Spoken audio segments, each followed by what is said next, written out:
I represent Alkem Laboratories Limited, which is a pharmaceutical company, and basically we are into the drugs, and our drugs called Taxim and Taximo are the largest selling, and we have quite a presence in India, and that's it.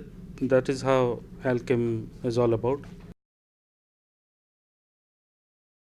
As I said that Alkem is into the first generation CSR, and we are looking CSR very seriously now with the board and with the CSR committee that we have in Alkem are having have quite a buy-in with the CSR activities that is going on. We first look into the perspective of health as a priority, and then stepping into the area of education as well. So these are the two areas where we will be focusing our CSR activities into and strategizing our CSR accordingly. As we said that we started off with water, as the organizations started with the philanthropy of water, as we said that putting up water stations in the railway stations and the need areas particularly. But then we are gradually moving ahead from there, and we are reaching out to the communities near to our plants where there is a larger need of water, and that is how is the first result to our health, as because if you have clean potable drinking water and you have the sustained availability of water, which is a crisis in most of the area near to our plant, so that is what we are trying to address through our CSR. So that is, we can say, is our flagship program right now.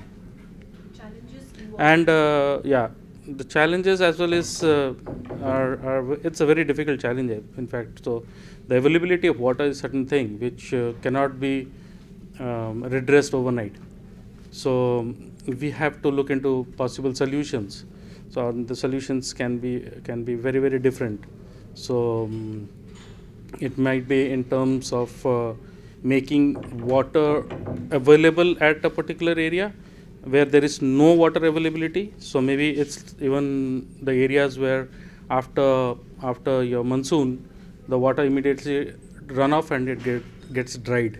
It's a totally parched area, and for them we have to get pipe connections from the nearest municipality, get into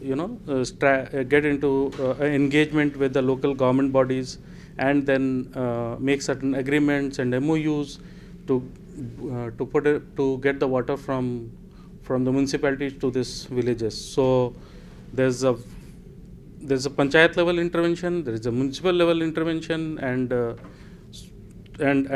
stringing them both together to get to the end result becomes very, very difficult. So that is the major challenge what we face. Then there can be other challenges as well, that who takes the ownership and how do the ownership get into the community.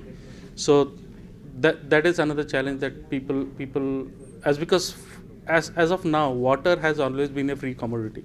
So people will never like to buy water, and it's even very, very stringent thought in the Indian community or the Indian minds that water should be available for free.